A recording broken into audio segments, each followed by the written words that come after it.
nice and very interesting thing in Terry's approach was that he didn't tell us what it was about. So, for me, I worked with Terry, 10 years back on the New World, and we'd talked an awful lot about, different ideas and things. And then this was something which, I think it had gestating for a long time. And he really just gave me the character description. We worked on the character a great deal. I'm talking about the backstory and who he was and who I almost forget who the character's name is because we don't say it so much in the film, but Rick. No, I do remember.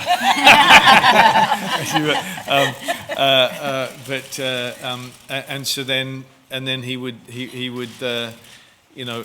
liked to call it torpedoing us with different actors and non-actors throughout production, and just get a very real response, based on knowledge of the character. But certainly, as you can see, it's about somebody whose dreams and desires have been fulfilled, but who feels a great void within himself.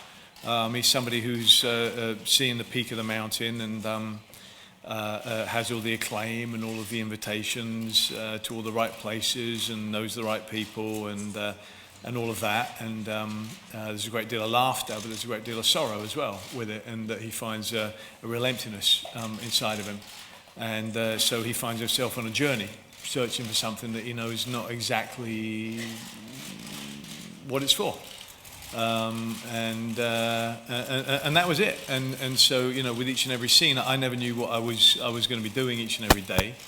But he would just kind of push me out, and it was a notion of let's see what happens. And with Terry, there's a great deal of comfort in doing that. He's a lovely man,